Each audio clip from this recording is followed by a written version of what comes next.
From Denis' bed, he lazily handed me my underwear. I changed the code for the front door. Don't come here without a reason anymore. I was taken aback and instinctively asked, why? He smirked and said, she agreed to be my girlfriend yesterday. I'm afraid if she sees you, she'll be upset. I've been chasing her for a long time. Chapter 1. When I opened my eyes, my whole body ached terribly. Even though it had happened many times, I still wasn't used to Denis' animal-like stamina. Turning around, I saw he was already awake, his beautiful latissimus dorsi muscles exposed to the sunlight, glowing with a faint honey color, his half-open eyes looking languid. Why are you up so early? His voice still carried a husky tone. The stiffness in my waist made me frown. I bent down to put on my stockings, only to find that the ones from yesterday were completely ruined by him and couldn't be worn anymore. Denis turned over, held my underwear between his fingers, and handed it to me with a mischievous smile. Aren't you too old to be wearing this white lace? Isn't it outdated? Get something new. I took the underwear. Then I'll buy some new ones. What kind do you like? But Denis interrupted me. No need. I'll change the front door code later. Don't come by without a reason anymore. I was stunned. We had maintained this kind of relationship for a year. At first, he called me over almost every few days. And later, except for when I had to work overtime, I practically lived at his place. Normally, I would tidy up his house, and if I finished work early, we would snuggle on the sofa, watching movies and eating popcorn, getting intimate before the movie even ended, like a real couple. Gradually, I got used to this lifestyle. Sometimes I couldn't help but think, maybe Denis had gotten used to my presence too. If we could build a family together in the future, it would surely be very happy. But now he was telling me not to come anymore. I instinctively asked, is it because your family is coming? Or are you busy with work lately?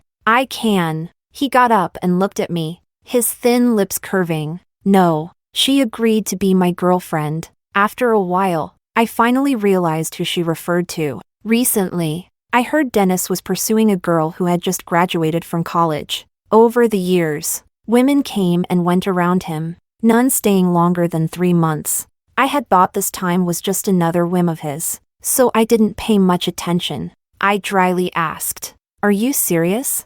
Denis smiled. Yes, I'm serious. She's different from the others. Frederica, you don't know. She's very pure. I don't want her to know about us. She'll be upset. I've been chasing her for a long time. Sunlight streamed through the gap in the curtains, so glaring, it made my head spin. Okay. After half a second, I calmly said, then I'll move my things out today. No need to rush. Denis casually grabbed a pair of gray sweatpants and put them on. Didn't you already terminate the lease on that house? Stay a few more days until you find a new place. I closed my eyes briefly, the pain exploding in them, making me feel a bit lost. No, I'll move out today. I didn't know why I was in such a hurry. Denis was right. I had nowhere else to go, but I just wanted to leave immediately. I felt like Denis had skinned me alive and left me to dry in the sun, and I was about to be consumed by shame.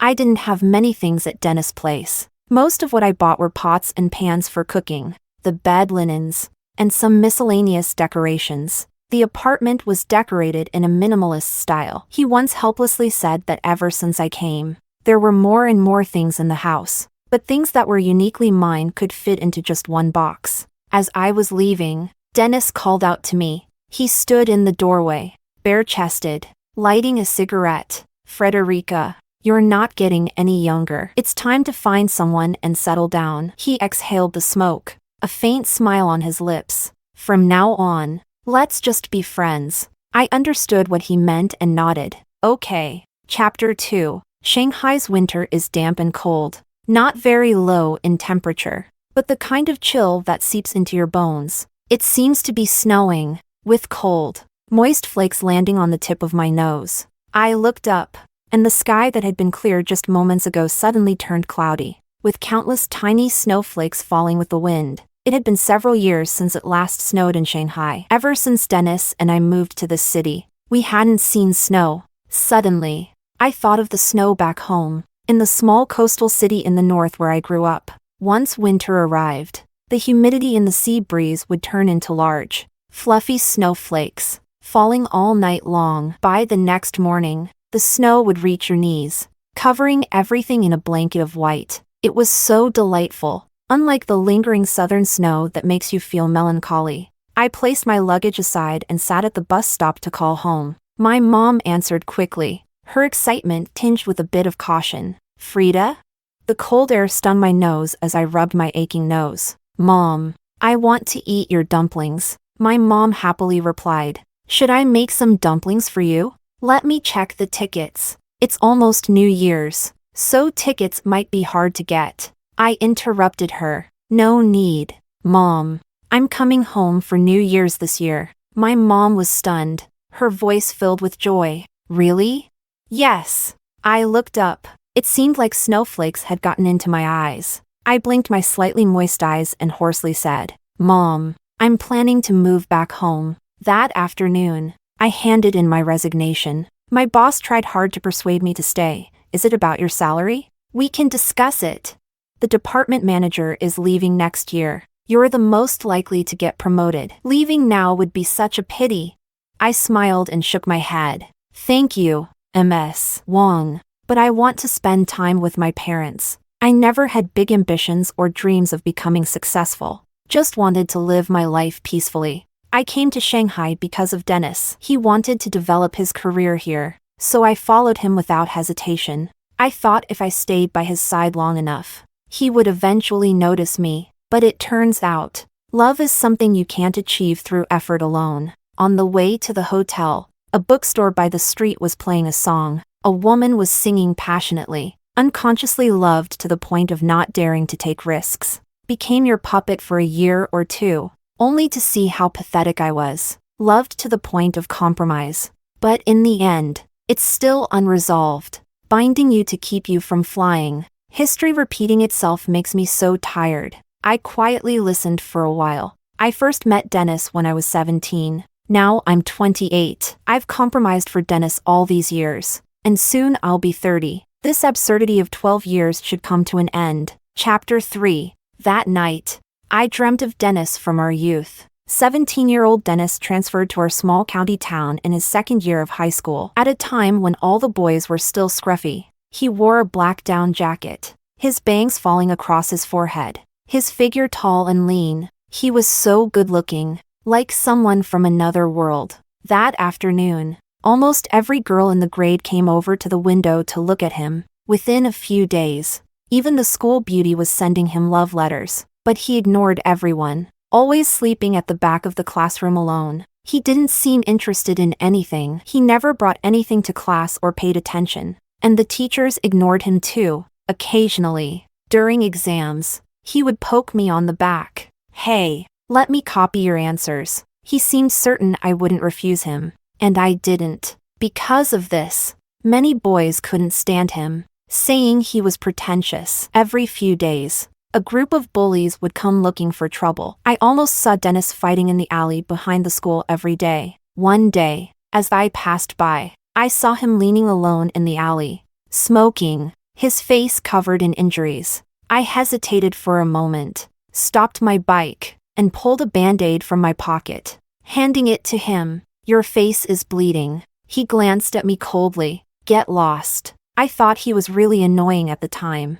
Who did he think he was? I didn't even like him. After that, no matter how he poked me for answers, I ignored him. A month later, fewer girls came to see Denis, but rumors about him increased in the class. Someone said that the down jacket Denis wore only once was a brand we'd never heard of, costing over $30,000. Someone else said Denis was an illegitimate child, and his mother was a mistress. He and his mother were discovered by his father's wife. His father abandoned them, and his mother, unable to survive in Shanghai, brought him back to their hometown. All the looks directed at Denis, admiring, disdainful, curious, became subtly different. That night, on my way home from school, I found Denis lying in that alley. He looked like he had just been in a fierce fight. His knuckles bloody, his handsome face covered in wounds, and blood flowing from his forehead. I didn't want to care about him, But seeing him lying there with his eyes closed in the snow kept falling, almost half burying him, his face devoid of any color. I was afraid he might really be dead, so I cautiously walked over and nudged him. "Denis, are you okay?" He didn't respond, and I started to panic, pulling out my phone. "I'm calling 911. Only then did Denis open his eyes slightly, frowning. "Why is it you again?"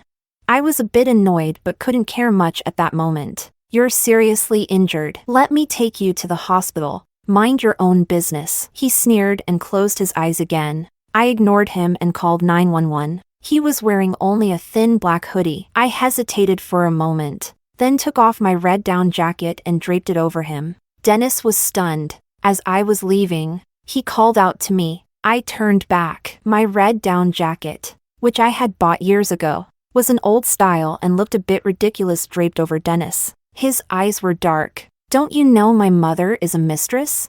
I got on my bike, I heard. "So what? And you still helped me? Your mom is your mom, and you are you." I thought for a moment. Besides, being a mistress isn't right, but it's not a crime worthy of death, is it? Denis didn't say anything. The snow fell on his trembling eyelashes as he stared at me. The sound of the ambulance soon filled the air. I waved. "Don't forget to return my down jacket." Chapter 4. After that, Denis didn't come to school for a week. The boys who fought with him didn't fare much better. After Denis' mother came to the school in a rage, those boys were all expelled. A week later, Denis came back. He handed me a blue down jacket, turning his head away. "Your jacket was ruined, so I'm compensating you with a new one." I didn't think much of it and accepted it directly. It wasn't until much later that I learned the price of that down jacket. It could buy all the clothes I had ever owned since I was born. After that, things naturally progressed. Denis' attitude toward me gradually improved, and I became his only friend in the small town. Before the college entrance exams, Denis suddenly asked me, "Frederica, do you want to go abroad?" I was taken aback. He lowered his head, his ears turning red. "My mom plans to send me to the United States after the exams. Do you want to go with me?" I smiled bitterly. "Young master, my family doesn't have the money to send me abroad." "Then where are you planning to go?" I thought for a moment. "Beijing, I guess. I'm afraid I can't adapt to the southern climate. Besides, Beijing is close to home. If I want to go back, it's just a few hours by train." Denis reached out and pulled my knit hat over my eyes, saying nothing more. Later, when the teacher asked everyone to write down their ideal university, I thought Denis would write down an American one, but he wrote down the same university in Beijing as I did. I was surprised. "Denis, aren't you planning to go to the United States?"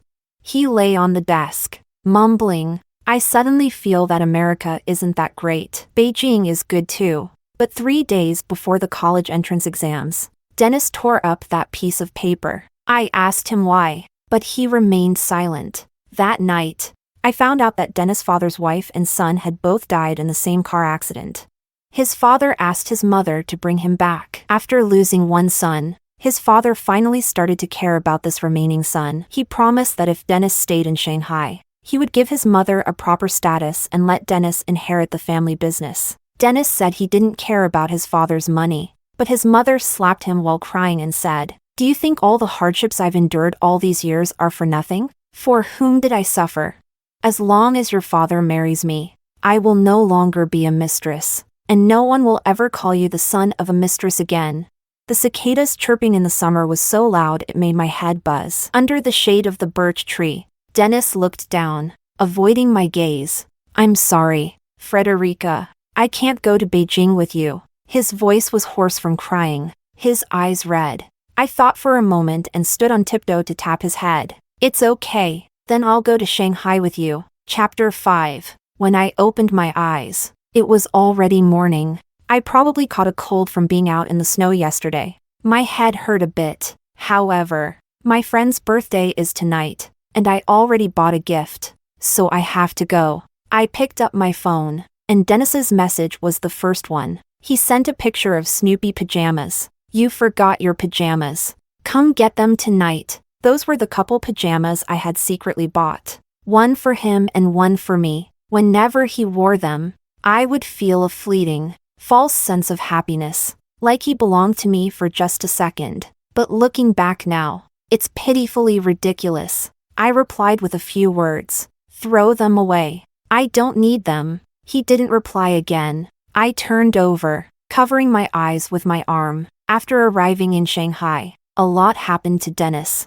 I found out that his mother wasn't actually a mistress. She had been with his father first, and she truly loved him when she gave birth to Denis. But later, his father married a woman with a similar social standing, abandoning Denis and his mother. After marrying Denis's mother, his father still indulged in affairs, even wanting to have more sons. His mother had a tough time, constantly arguing with his father, and eventually, she became severely depressed and committed suicide by jumping off a building. After that, his father seemed to suddenly repent and never sought out other women again. But the rift between father and son was irreparable. Denis never returned home after that. He started drinking heavily, racing cars, and smoking a lot. He became like other rich second-generation kids, partying every night. Once, he was indifferent to all girls, but now he was a seasoned player in the dating scene. The clean and pure Denis seemed to have become an illusion, just a dream from my memories. Chapter 6. That night, at a friend's gathering, I met Denis's new girlfriend for the first time. She was a fair-skinned girl wearing a camel coat. Her chestnut-colored long curls were wrapped in a cashmere scarf, and when she smiled, her eyes curved gently, giving her a serene look. Not stunningly beautiful, but very pure. Denis was right. She was really different from his previous girlfriends. You must be Miss Frederica? She bounced over and held my hand, smiling. Denis often talks about you. He's such a liar, saying you're not good-looking. But you're so beautiful. Being a woman, I could easily see the hostility in her eyes. It seems that women's sixth sense is really accurate. She must have known that my relationship with Denis wasn't ordinary. I was about to speak when Denis interrupted me. He was holding her hand. This is Griselda, your sister-in-law. Others started to tease. This is the first girlfriend brother Denis has brought out. It seems this time she's the real one. Sister-in-law is really amazing. Over the years, many girls have liked brother Denis, but no one has ever been able to win him over. When are you getting married? I'll give a big red envelope. Griselda blushed and leaned against Denis, smiling without saying anything. Denis shielded her. All right. Gri is shy. Don't scare her. Friends laughed. Already protecting her? We're eating dog food tonight. We found seats. In the past, Denis always sat next to me in these situations. This time, probably out of habit, he sat directly to my left. I was about to remind him when Griselda came over. She bit her lip, mustering up the courage. Sister Frederica, could you switch seats? After all, you're still single, and it's better to avoid sitting next to a man with a girlfriend, right? I frowned. I had sat down first, so why should I move? Denis pushed me lightly. Don't upset your sister-in-law, Frederica. Just switch seats. I glanced at him and got up to move to the opposite side. The evening was lively, with countless bottles of wine opened. During the meal, Griselda nudged Denis. Denis, I want some of that fish. Denis instinctively said, aren't you allergic to fish? Griselda fell silent, and my chopsticks froze. After a while, Griselda, looking a bit annoyed, said, Denis, I'm not allergic to fish. Denis paused. Really? Maybe I remembered wrong. Griselda stared at him. Who is allergic to fish? Denis nonchalantly said, forgot. Drank too much. Griselda glanced at me, her expression darkening. She then picked up a piece of fish and placed it on my plate, her big eyes fixed on me. Sister Frederica, this fish is really good. You should try it. The friends around, not noticing the earlier tension, drunkenly said, Sister-in-law, you don't know. Frederica can't eat fish. She's allergic to it. Griselda coolly replied, oh, really? After several rounds of drinks, everyone was a bit drunk. One friend, face flushed, said, Brother Denis, we all bet whether you would settle down before turning 30. Didn't expect you to find true love so quickly. Another friend, equally drunk, squinted and laughed foolishly. Yeah, we all thought you and Frederica were so close that you two would end up together. Griselda's face darkened to the point of dripping. Denis suddenly smiled. Really? How could we be together? We're just best friends. Hilarious. He laughed as if it was the funniest joke. Friends joined in the laughter. Exactly. Now we know you two are just purely platonic friends. Ha ha ha. I laughed along. Exactly. How could I be with Denis? It's too funny. Denis came over and put his arm around my shoulders. He was probably already drunk. His face flushed, eyes watery, tilting his head. Frederica, you don't really like me, do you? At that moment, I wanted to see something in his eyes, but there was nothing. He looked at me as if we really were just the best friends he said we were. I smiled. Of course not. That's good. Denis nodded, shaking my shoulders. We're the best of friends. Despite having drunk so much, I had never felt so clear-headed. I repeated, yes, best friends. Chapter 7. The next morning, I bought a one-way ticket home. Before boarding, I took one last look at my phone. Denis had posted a new update on his social media. It was a picture of him and Griselda, with their fingers interlocked. An official announcement. Below were all the well wishes from friends. I watched for a while, then pulled out my SIM card and threw it in the trash. Going home turned out to be easier than I thought. My parents picked me up by car. As the new year approached, the streets were filled with red lanterns, and the shops were playing Andy Lau's Congratulations and Prosperity. It wasn't as bustling as Shanghai, but the smell of firecrackers lingering in the air made me feel suddenly at peace. My mom was extremely happy. I hadn't been home for the new year for 3 years because I stayed to spend it with Denis. But after a moment of joy, she couldn't help but start nagging. You're almost 30 this year. How come there's still no news?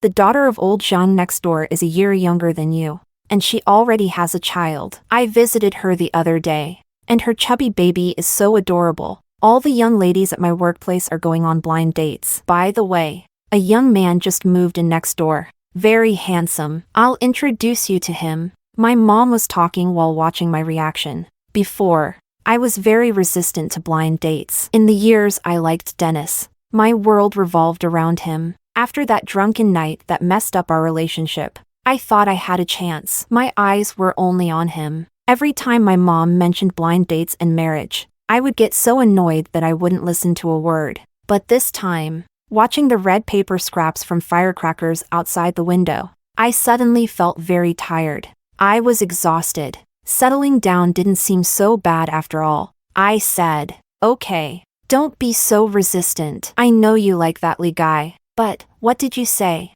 I lowered my lashes. I said okay. Introduce us. Chapter 8. That night after dinner, I habitually picked up my phone and received a WeChat call from Denis. I had already changed to a new WeChat account, but I still logged into the old one occasionally for other friends. He seemed to have completely forgotten the recent events and spoke naturally. Why couldn't I reach you on the phone?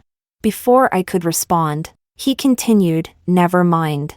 I've prepared everything for the new year. Is there anything else you want? I'll have my assistant get it. I suddenly remembered the year Denis's mother passed away. That year, I went back home for the new year. On New Year's Eve, I called Denis via video to wish him a happy new year. It took a long time for him to answer, and the screen was pitch black, except for a dim orange light slowly fading. Denis's voice was hoarse. What's up?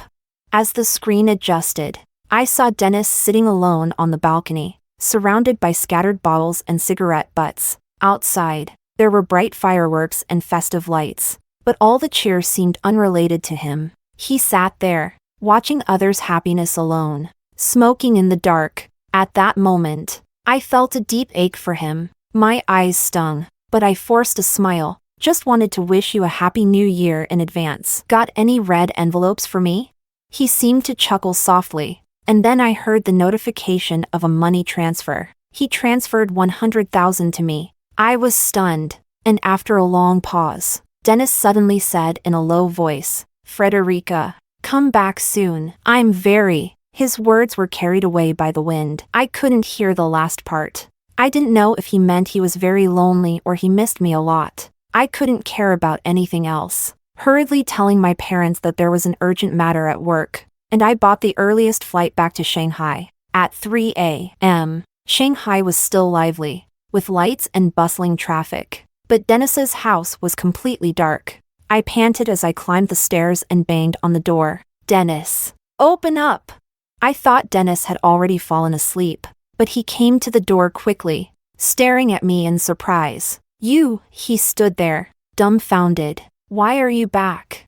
I smiled. My eyes curved. "I came to spend New Year's with you." Denis didn't say anything, just kept staring at me. Just when I was feeling awkward from his gaze, he suddenly hugged me tightly. So tightly, as if he wanted to merge me into his body. Since then, I had always spent New Year's with Denis before going home. It seemed to have become an unspoken habit between us. I just didn't expect that this year, even with Griselda by his side, he would still ask me to spend New Year's together. I glanced out the window and said softly, "I went back home." Denis was stunned. He seemed surprised by my words. And after a moment, he said, "Oh," trying to act natural. "Yeah, it's been years since you spent New Year's at home. It's good to visit." "Yeah." I held my phone. There was a silence on both ends of the call, and I vaguely heard Griselda's voice. "Denis, come here. How do you adjust this hot water?" "Coming," Denis replied. "Okay. I'm hanging up," I said, pressing my lips together. "Okay." Denis's voice was emotionless. I took the phone from my ear and pressed the end call button. The screen went dark. Chapter 9.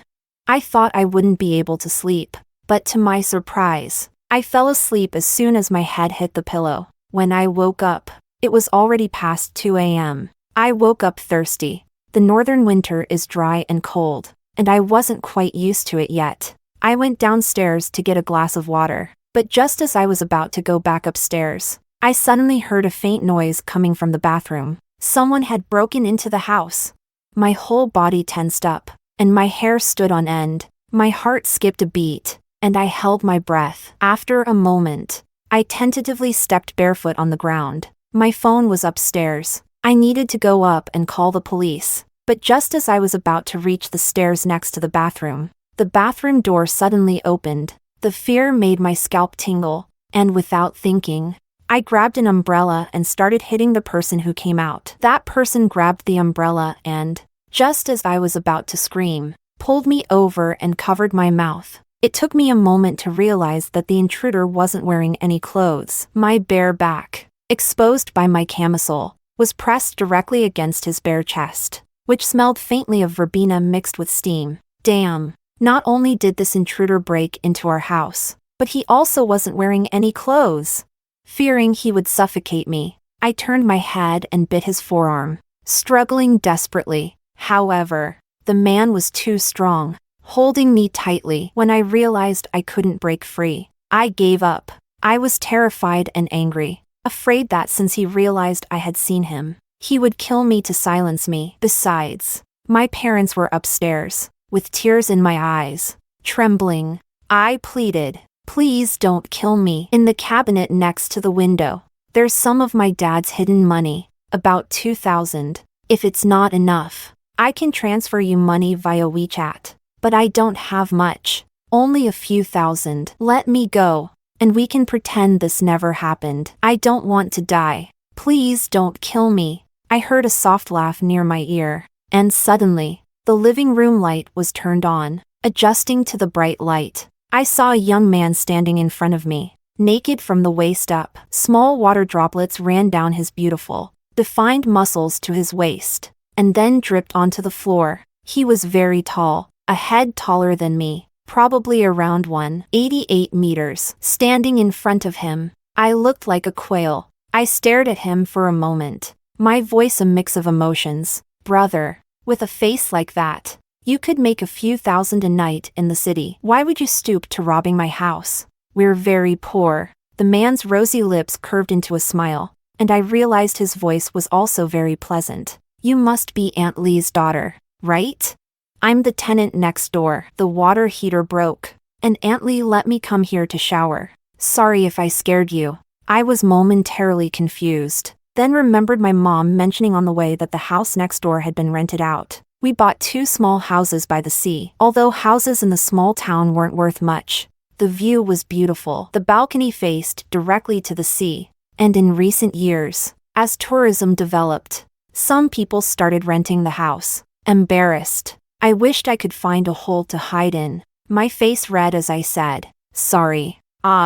The man waved his hand, "It's my fault." I was also startled. Ouch. His forearm had a round bite mark, already starting to bleed. I felt terribly guilty. "I'm really sorry. I'll get some iodine to disinfect it." Before coming back, I never imagined I would spend my first night home sitting on the sofa with a stranger, almost head to head. I pressed a cotton ball to his wound and found out his name was Raymond, a painter here for inspiration. "It looks pretty deep," I said, frowning at his wound. "Do you need a tetanus shot?" Raymond touched his chin and seriously said, "I think I need a rabies shot." It took me a moment to realize he was insulting me, and I couldn't help but glare at him, though not very convincingly, as I was in the wrong. Raymond smiled, "To be honest, your bite mark is quite round. It's aesthetically pleasing." My mom really liked Raymond and often invited him over for meals. She would subtly give me a knowing look. "Ray is such a good guy, always helping your dad and me with chores. Just look at him. So handsome. If you two get married, your children would be." I helplessly said, "Mom, enough already." It's not that I didn't like Raymond, but I once saw the coat he wore. The coat he casually tossed over the back of our sofa was one I had seen Denis wear before. It was from an Italian family that's been handcrafting custom coats for a century. Each coat costs at least 6 figures. Raymond was also a wealthy young master, from a different world than mine. However, Raymond was very good at winning over middle-aged and elderly people. He called my parents aunt and uncle so sweetly that ever since he came, he carried all the large water barrels for the house. Even my picky dad couldn't stop praising him. Even on New Year's Eve, my mom invited him over, saying he should join us for the New Year's dinner. I complained to my mom in a whisper, "Why did you invite him over?" My mom gave me a look. "Ray is all alone here. Isn't it pitiful? Do you have the heart to see him alone, not even able to eat dumplings?" I had no choice but to watch as Raymond sat at the dining table, his eyes twinkling with laughter. "Auntie, your dumplings are really delicious." My mom was so happy that she kept giving him more dumplings. "Eat more if you like them." The conversation kept flowing, and my mom couldn't help but bring up an old topic. Glancing at me with a sigh, "Frederica, when will you bring a man home for me?" With Raymond there, I felt a bit embarrassed. "Mom, what are you talking about?" Raymond looked at me. "Frederica is so beautiful. I'm sure many people are chasing after her." "Auntie, don't worry." My mom pouted. "What is there to be sure about? She takes after me. Always pretty since she was a child. Let me show you her childhood photos." I couldn't take it anymore, "Mom." But Raymond smiled. "Sure. I'd love to see them." After dinner, my mom really brought out the photo album and started showing it to Raymond. This was when she was 100 days old. So chubby and cute. Look how fair Frederica was when she was little, with big eyes. The neighbors used to say she looked like a doll. This is her school performance. Look at those big red cheeks. It's hilarious. My mom was called away by my dad before she could finish, and I walked over, feeling a bit embarrassed. My mom is just like this. Don't mind her if you don't want to see. Just. Raymond looked up, his clear eyes full of amusement. "I don't mind. Auntie is right. You were really cute as a kid." I stood there, stunned. Chapter 11. After watching the Spring Festival Gala, the sound of firecrackers outside hadn't died down. The small town doesn't ban fireworks, and colorful fireworks flew everywhere. Although they looked cheap, they were no less brilliant when they bloomed in the sky. I stood on the balcony with a bottle of beer, unable to stop thinking about what my friend had said. She mentioned that Denis was taking Griselda to the Cheval Blanc Rantilly in the Maldives. Her words were filled with frustration. "You've been by his side for so long. How come you haven't gotten him? If you were really with him, you'd save yourself decades of struggle." I smiled helplessly. How pathetic. He must be having a sweet time with his new girlfriend now. In the future, He won't need me to accompany him for New Year's anymore. Just like his life. He no longer needs me. When my friends found out about my complicated relationship with Denis, they also scolded me for being cheap. I knew it was true. He never said he liked me, yet I stayed with him in this ambiguous relationship. I loved him too much. I couldn't bear to lose him, and even the self-deceptive closeness made me feel like I had him. But all that false joy was like the fireworks filling the sky, extinguishing in an instant. Mind if I join? My thoughts were interrupted. I turned around and saw Raymond with a cigarette in his mouth, tilting his head toward me. When I shook my head, he came over, cupping his hands around the lighter to light the cigarette, and took a deep drag. I made small talk. Are you okay spending New Year's here alone? What about your parents? Raymond exhaled the smoke and said calmly, they're far away. I felt like slapping myself and quickly apologized. Sorry. Raymond glanced at me, his eyes smiling. They're on a cruise to Antarctica. I shut my mouth, feeling like an idiot. Raymond couldn't help but laugh. The smoke choking him, he coughed a few times and grabbed my beer to take a sip. Awkwardly, I said, I drank from that. He handed me a new bottle of unopened beer, while he kept holding mine, casually saying, what do people usually do here in winter? I followed his lead and thought for a moment. There's not much to do here. It's too cold in winter. Well, we can go to the movies. Raymond nodded slightly, indicating he understood. Breaking the silence, I asked curiously, why did you come here? Inspiration. Raymond squinted at the distance. Don't you think winter here is particularly beautiful? That's true. So when are you leaving? Raymond didn't answer immediately. After a while, he stubbed out his cigarette on a can, a barely perceptible smile on his lips. I was planning to leave in the spring, but now I suddenly want to stay a bit longer. Why? Because my phone suddenly rang. It was an unknown number. I gestured to Raymond, and he tactfully left the balcony. Hello? There was a long silence on the other end before Denis's voice came through. Frederica, did you change your number? Chapter 12. I wanted to cut off all contact with Denis, so I only told 2 close friends about my new phone number. I stopped using my old WeChat account and planned to delete it after sorting out my contacts. But finding someone like Denis is too easy. I thought our separation was a mutual understanding, but I didn't expect him to still reach out to me. I mumbled, yes. Denis paused for a moment, then said in a deep voice, when are you coming back? I'll pick you up. Fireworks exploded in the distance, the fleeting brilliance leaving only ashes in the sky after a second. I took a deep breath of cold air, feeling my throat tighten. Denis, I said softly, I'm not coming back. There was no response for a long time, and after a few seconds, Denis's voice came through, devoid of emotion. Not coming back? What do you mean? I opened the beer, and white foam spilled out. I'm not going back to Shanghai. I held the can, feeling the coldness spread from my palm to my body. My heart ached dully, numbed slightly by the alcohol. I planned to stay in my hometown. Denis, you were right. I'm not young anymore. It's time for me to settle down. There was only the sound of breathing on the phone. After a moment of silence, I said, I'm hanging up. If you don't have anything urgent, don't contact me anymore. As I was about to hang up, Denis suddenly raised his voice. Frederica, what the hell do you mean? Explain yourself. Raymond suddenly opened the balcony door. More beer? Denis was stunned, then demanded, Frederica, who are you with?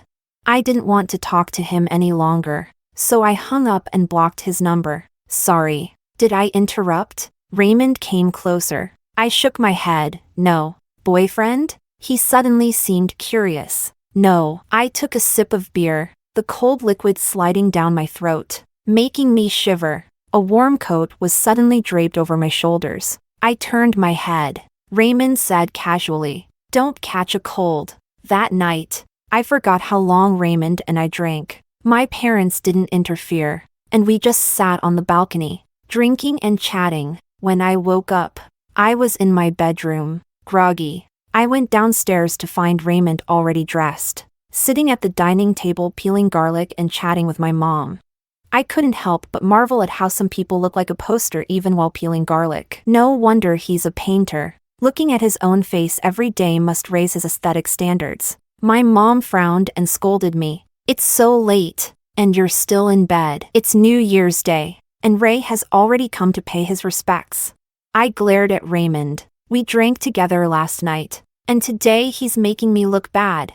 My mom noticed the bite mark on Raymond's forearm and exclaimed, "Oh my, what bit you? Such a big bite mark." I froze, and Raymond smiled faintly. "Oh, just a curly-haired little dog. No matter if it's curly-haired or straight-haired. You need to get vaccinated. Did you get your shots?" "Yes, I did, Auntie." I gritted my teeth. My mom continued to nag. "You young people shouldn't stay cooped up at home. Go out and explore. Our town may be small, but there are many beautiful places to see." Raymond's long eyelashes drooped sadly. "Auntie, I don't have many friends here and don't know where to go." My mom felt sorry for him and pointed at me. "She's been idle at home. Let her show you around." Raymond smiled contentedly. "Thank you, Auntie." I rolled my eyes. Raymond, this guy who looks like an unattainable flower, turned out to be a sneaky manipulator.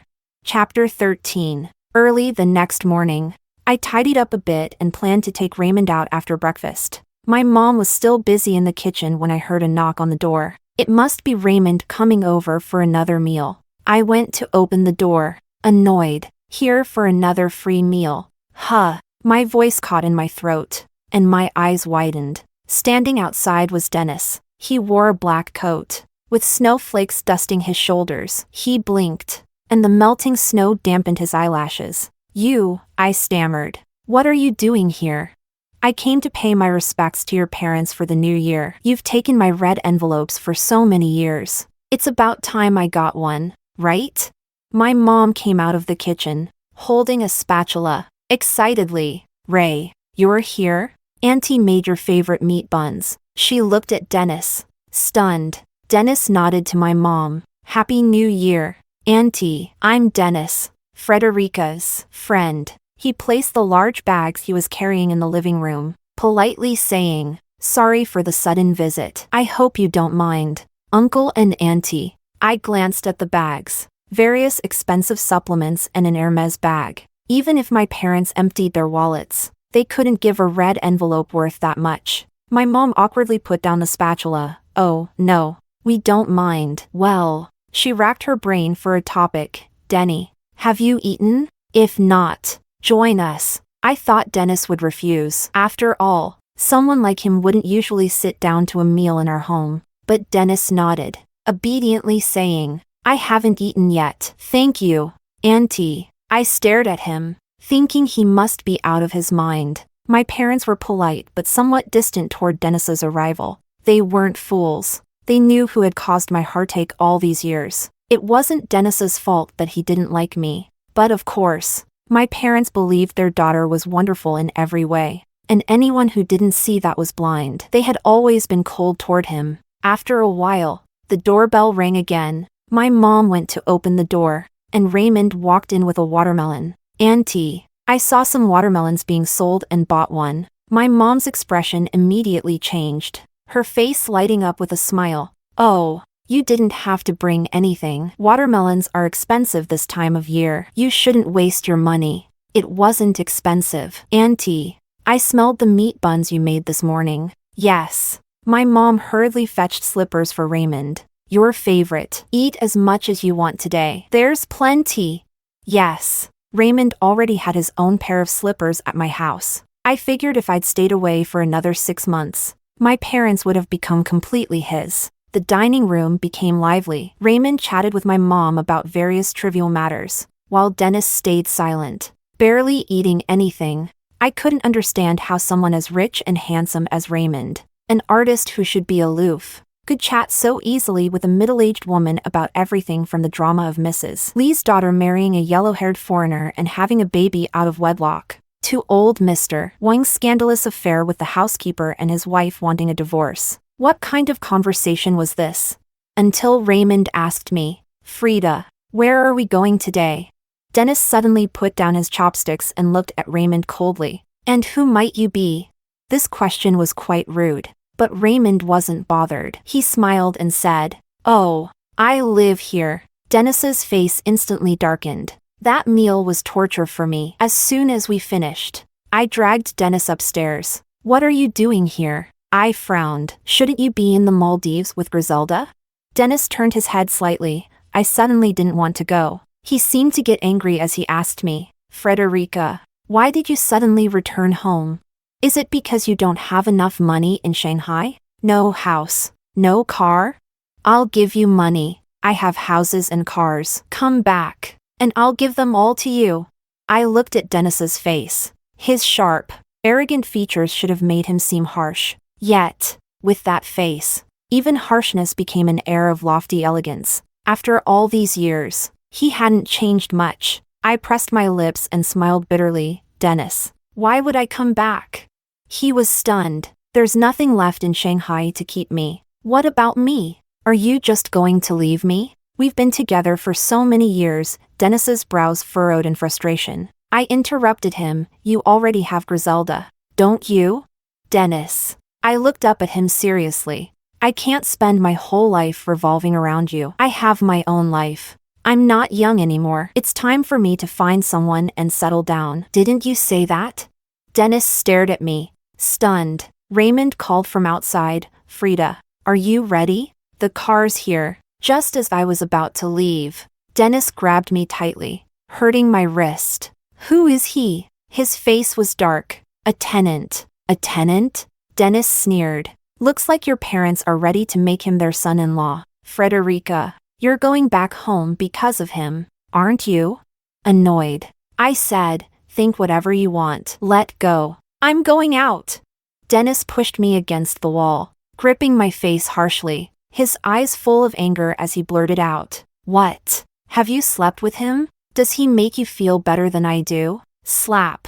Denis turned his head away. I put all my strength into that slap, splitting his lip, blood slowly oozing out. He wiped it with his thumb, then laughed instead of getting angry, grabbing my hand and pressing it to the other side of his face. "Feel better? If not, hit the other side too." I was so frustrated that tears welled up in my eyes, falling uncontrollably. "Denis, what do you want from me?" My tears fell on his arm, seeming to burn him. Denis suddenly came to his senses, awkwardly wiping my tears. "I'm a jerk. I said the wrong thing. Frederica, don't cry." In that instant, all the pent-up grievances broke free. I couldn't hold it in anymore and crouched down, sobbing with my face buried in my arms. Denis clumsily tried to console me. "I'm sorry, Frederica. I was too angry just now. Hit me." He pulled me up and haphazardly wiped my face. "Don't cry. Hit me." I cried even louder, shaking with anger, pointing to the door. "Get out!" "Denis, you disgust me. Get out!" This was the first time I hit Denis and the first time I cursed at him. Denis stood there, dazed, with a confused look on his face. Just then, his phone rang. He answered it, and Griselda's voice came through. "Denis, where did you go? My stomach suddenly hurts. I'm at the hospital. Can you come and stay with me?"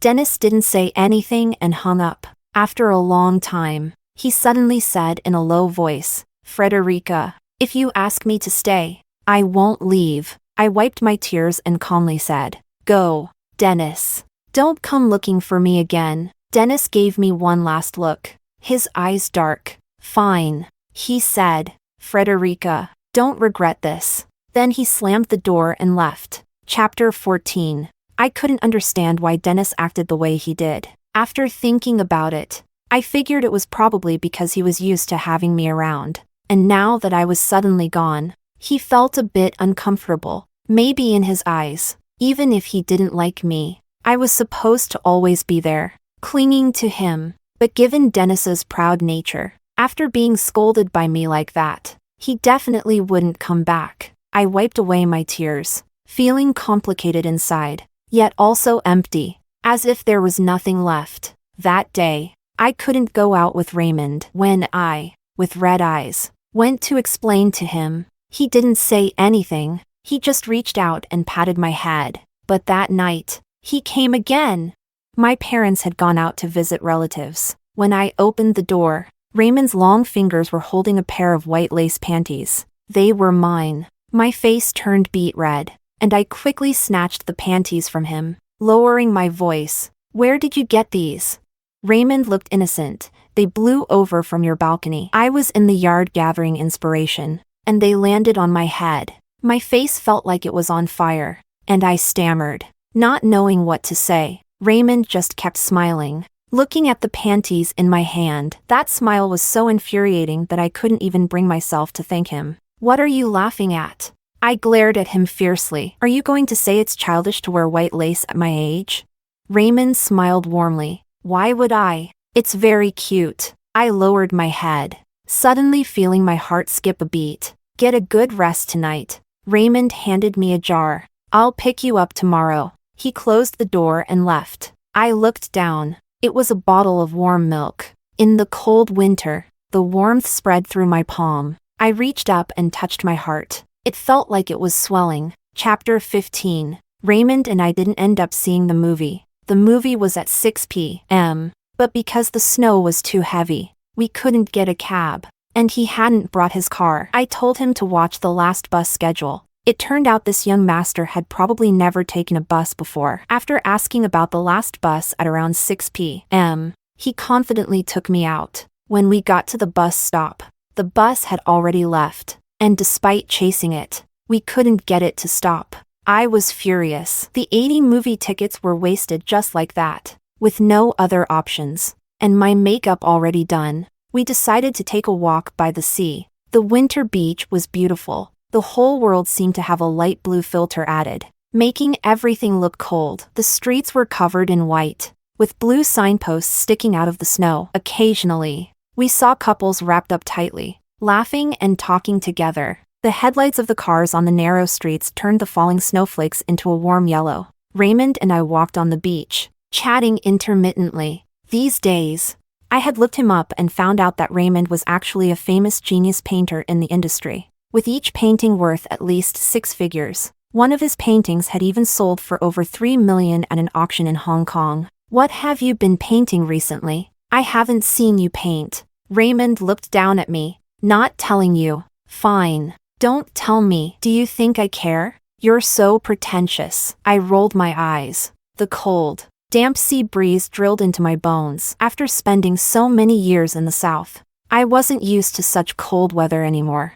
I rubbed my hands together and breathed into them. Raymond said teasingly, "I told you to dress warmer, but you only cared about looking good. Cold now, aren't you?"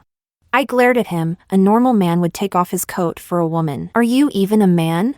I usually didn't talk like this. My friends always said I had a good temper, but for some reason, when I was with Raymond, I couldn't help but snap at him. Raymond raised an eyebrow. "But I'm only wearing one down jacket. If I give it to you, I'll freeze." This annoying man. I used to think he was considerate, but now I see I was wrong. Annoyed, I stormed ahead. "If he wouldn't give me his coat, fine. I'd just warm up by walking." Raymond suddenly pulled me back. His low laughter echoed above my head. "I can't give you my coat, but I can share it with you." With that, he unzipped his jacket and pulled me into his arms, wrapping it around me. The faint scent of verbena surrounded me. I pressed against his chest, suddenly aware of the sound of a pounding heartbeat. Like a drum, I couldn't tell if it was mine or his. His body was warm, dispelling the cold. We stood quietly on the beach, neither of us speaking. At some point, the snow had stopped. The clouds in the night sky had parted, revealing a few scattered stars. One of them was particularly bright. Raymond looked up for a moment. "Frederica, have you seen The Princess and the Frog?" My mind went blank. "What?" "There's a firefly in it that's always in love with a star." He named the star Evangeline. I nodded dumbly. "Yeah. And then?" The waves on the shore had frozen, creating a smooth, white surface. The incoming waves piled snow on top of it. "Frederica." Raymond suddenly called my name. I looked up to find Raymond gazing deeply at me. His eyes were filled with a gentle glow, and he slowly leaned down. I didn't move. A cool kiss landed on my lips. Chapter 16. sitting on the plane back to Shanghai.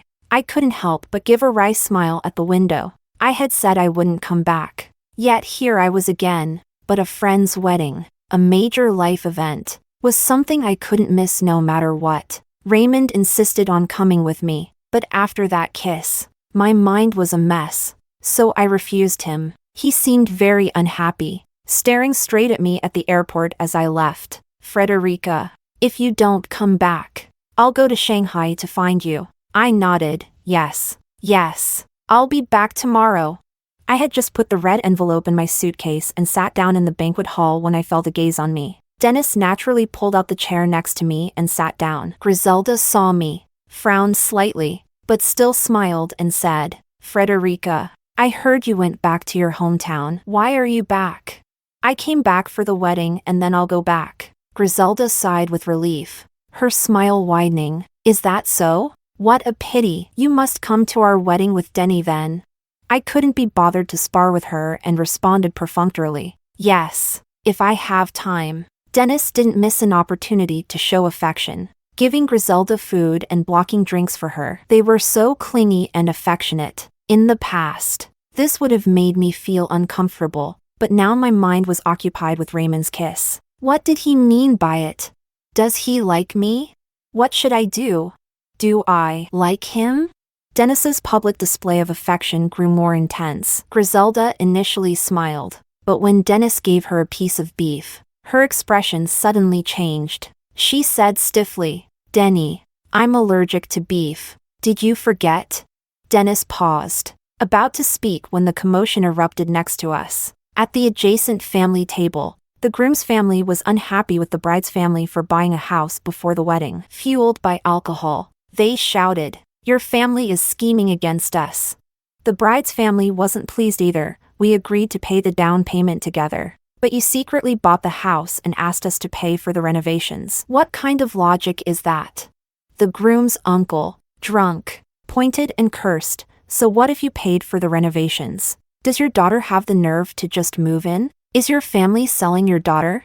The bride's family stood up. What do you mean selling our daughter? You secretly changed the terms we agreed on. Everyone knows a house appreciates while renovations depreciate. Do you think your family is the only smart one, and everyone else is a fool? Both families exchanged insults, refusing to back down despite the bride and groom's attempts to mediate. Someone eventually threw a punch, and chaos erupted with dishes flying everywhere. In the chaos, several bottles were thrown our way.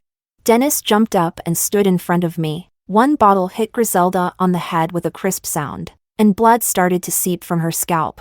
Denis didn't notice. He brushed aside a bottle aimed at me and asked anxiously, Frederica, are you okay? Griselda, her hair matted with blood, stood there, staring blankly as Denis shielded me. Only then did Denis notice her injury. He opened his mouth to say something, then fell silent. Griselda's eyes reddened, sensing something bad. I stood up and grabbed my bag, ready to leave. I could understand Griselda's hostility towards me, but I had already given up on Denis. I really didn't want to come between them anymore. I'm leaving, I said hastily. Thanks for earlier. Wait!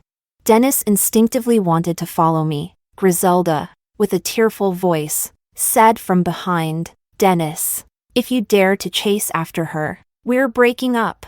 Denis's steps slowly came to a halt. After a moment, he turned to look at Griselda, not with sadness, but with a sense of relief. Okay, he said. Griselda's eyes widened. After a long moment, she stared at Denis, tears streaming down her face. Denis. She lifted her chin slightly, her eyes filled with heartbreak and a mix of hatred. You're too much. Then she turned and ran out, not looking back. In a state of utter distress. Chapter 17. Walking out of the hotel, I lowered my head and asked, why?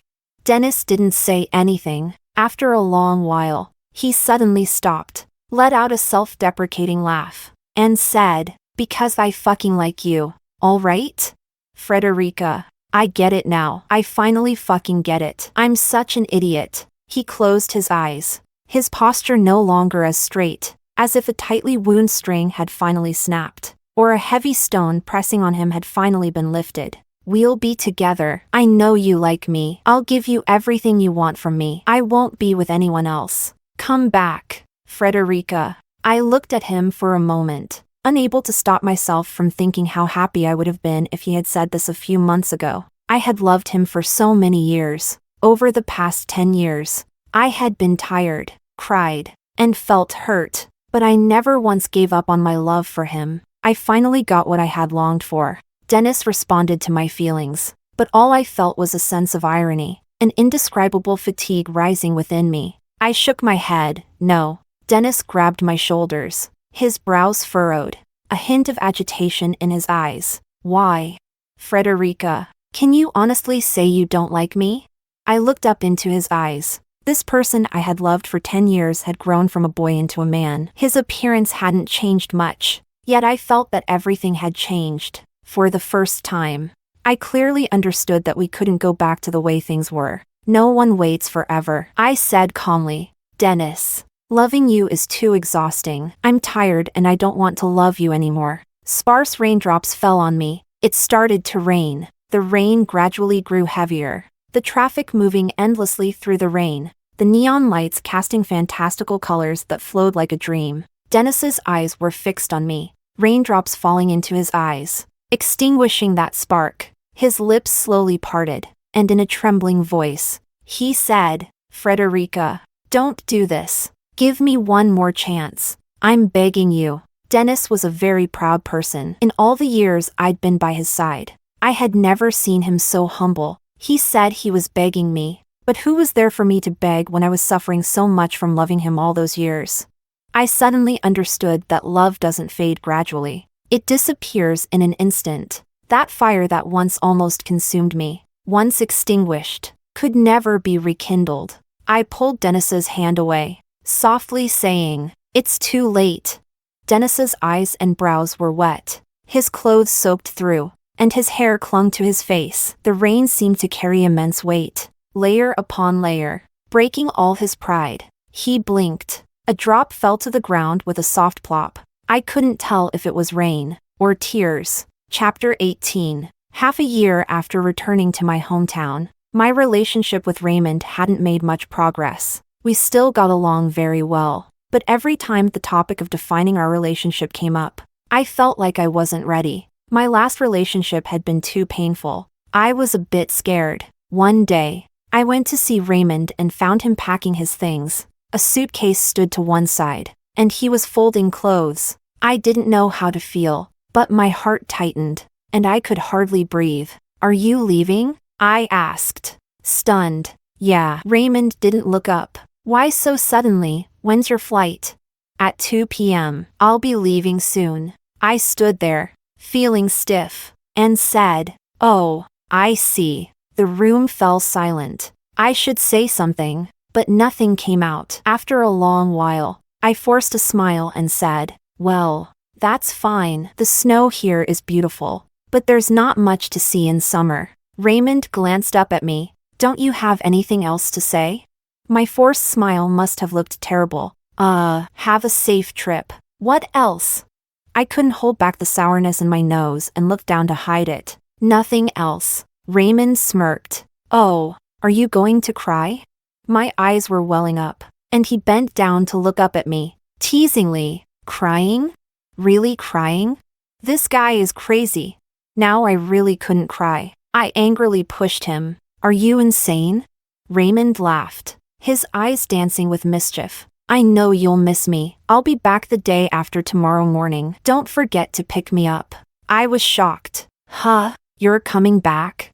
Of course. He rolled his eyes at me, wiping a tear from my eye with one hand. I paid a year's rent. I blurted out. What about after the year? Raymond rubbed his chin thoughtfully. After a year, I guess our mom won't charge her son-in-law rent. My face turned red, and I reached out to hit him. Who's your son-in-law? Raymond grabbed my wrist and pulled me into his arms. The playful smile faded from his face as he gently lifted my chin. In a soft kiss, he said, Wait for me to come back. Chapter 19. The next time I heard about Denis was 6 months later. Through a friend. Did you know that Denis is severely depressed? A few days ago, He swallowed a bottle of sleeping pills with alcohol. Luckily, his assistant found him in time and got him to the hospital for a stomach pump and saved him. She cautiously added, I heard that when he was taken to the hospital, he hadn't lost consciousness and kept calling your name. I fell silent. Do you want to go see him? After hesitating for a while, I still refused. Our lives should have diverged long ago. Whether he's doing well or not, I don't want any further connection with him. But I didn't expect Denis to come looking for me. The snow in the north started early. It was only December, and the sky was already filled with swirling snowflakes. The small town was quiet, and the snow fell silently. Raymond and I were returning home from the supermarket when we saw a dark figure standing by the streetlight downstairs. Covered in a thick layer of snow, Denis stood there quietly, his eyes filled with desolation. Frederica. His voice trembled slightly in the snow. I nudged Raymond. You go up first. I'll come up in a bit. Raymond frowned but reluctantly said, 5 minutes. Just 5 minutes. After he left, Denis walked up to me. We hadn't seen each other in almost a year. He looked thinner, and the sharpness in his eyes had dulled. Do you need something? I asked him. He just stared at me, his eyes gradually reddening. In a hoarse voice, he said, Frederica, I can't let go. What should I do? How did you let go? Can you teach me, please?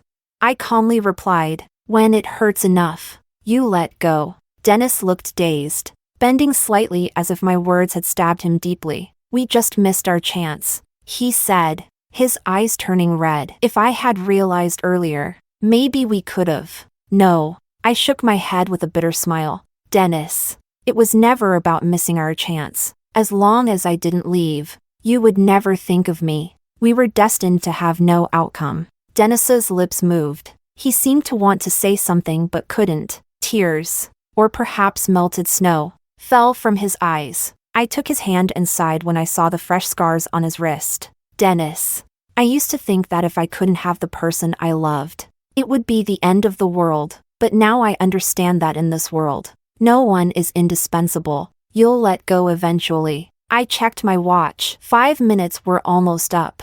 Raymond, being the petty guy he is, would make sarcastic comments if I was late. I turned and waved. Go on, Denis. I had walked quite far when a heart-wrenching scream came from behind. Frederica, I can't let go. I can't let go for the rest of my life. I kept walking. Hey Frederica, I can't let go. As I was taking off my shoes, Raymond leaned against the wall, mimicking Denis's voice, casting me sideways glances. I pretended nothing happened. My mom wants us to go have dumplings later. Are you coming? He immediately forgot about the previous scene. Yes. Chapter 20. The news about the genius painter Raymond holding an art exhibition went viral. My friend was over the moon with excitement and called me. Please, please, you know Raymond, right? Help me get a ticket. I'm a huge fan. I went to Raymond, but he only gave me 1 ticket. No extras. Just for you. So arrogant. I gritted my teeth. But when the day of the exhibition came, I honestly went. I really wanted to see what Raymond had painted in this small town. The exhibition was titled Evangeline. What was a bit strange was that there was no one at the entrance. The gallery was dark, and I felt a bit uneasy. Could I have gotten the time wrong? The next second, all the lights came on simultaneously. I stood there in a daze. In the gallery, big and small, scattered at different heights, were all portraits of me, drinking beer on the balcony, walking on the beach in a coat, blushing and smiling shyly. I never knew Raymond had painted so many portraits of me. I also didn't know how he remembered them all, the expressions vividly lifelike, and the gentle brushstrokes overflowing with love. Every scene since we met had been captured by his brush. I walked down the corridor, and at the end, there was a final oil painting, depicting 2 stars nestled together in a serene night sky, emitting a soft glow. My eyes couldn't help but fill with tears as I looked at the person who emerged from behind the painting. Raymond smiled. Frederica, will you be my Evangeline? My eyes reddened, but I couldn't help but smile. I started to run and jumped into his arms. Yes. Denis's perspective, epilogue. A friend once asked me what I liked about Griselda. I said she was pure, quiet, and seemed safe. Yet, another person's image surfaced in my mind. I brushed it away. Frederica was just a friend, and could only be a friend. I never thought Frederica would leave. She had been with me for 12 years. How many 12 years does a person get in life? From her birth until now, almost half her life had been spent with me. We couldn't be without each other. I didn't think she would really go. She said she was going back to her hometown and wouldn't return. I found it absurd. If she didn't come back, what would I do? After hanging up, I went out to the balcony to smoke. Fine, let her go. She was just a friend. I had plenty of friends, but I couldn't stop the panic rising inside me, and I couldn't light my cigarette for a long time. I felt like I had to go find her. I had to ask her why she wasn't coming back. I was here. Where could she possibly go? But the moment I saw her, I suddenly understood she was serious this time. I finally panicked, seeing another man by her side. I was furious. I had never been so angry, and I lashed out, earning a slap from her. She told me to get lost, and I did. When I got back, I rummaged through my wardrobe and found the Snoopy pajamas. I knew she had bought the matching set, and I didn't say anything at the time. I even wore them a few times. Every time she saw me wearing them, she would be overjoyed, secretly smiling behind my back and taking pictures. When she left, she told me to throw the pajamas away. I don't know why I didn't. Instead, I put them away in my wardrobe. I took out the pajamas and stared at them blankly. I slowly realized that I had liked Frederica for a long time. In fact, I was the one more dependent on her. But subconsciously, I felt that I shouldn't like her. I still remember what my mother told me before she died. Don't love someone too much, because love can kill. Love killed her. She spent her entire life on a man, and in the end, she lost her life for it. I understand now that love can fade. Love is unreliable. No matter how much two people love each other, in the end, they might grow tired of each other or even become enemies. Lovers leave, but if I were with Frederica, she might get bored or fall for someone else. But friends don't. Friends can stay together for a lifetime. I knew Frederica liked me, but I pretended not to know anything and continued to deceive myself with friendship. It's only now that I realize she could also get tired and hurt. She could also leave. I tried to win her back. I told her I had figured it out. I put aside my pride and begged her. Frederica loved me so much. How could she bear to see me unhappy? But she just smiled at me calmly. It's too late, she said. I knew then that I had no chance. The love in Frederica's eyes had vanished. But it's nothing, right? If she could move on, so could I. For a year, I didn't go looking for her. I didn't check any news about her. I pretended she didn't exist in my world. I ate alone. I slept alone. I lived alone. I never thought about her again. I thought I was fine, that I had moved on, until one day, I suddenly started having insomnia. I couldn't sleep anymore. I started taking sleeping pills. Later, I began saving them up, and after accumulating a bottle, I washed them down with alcohol. I didn't even feel particularly distressed. I just felt that nothing mattered anymore. While I was unconscious, I dreamed of Frederica. Since she left, I hadn't dreamed of her until now. In the dream, it was snowing and very cold. She still looked like she did at 17, draping a red down jacket over me, scolding, "Denis, how can you still not know how to take care of yourself at this age?"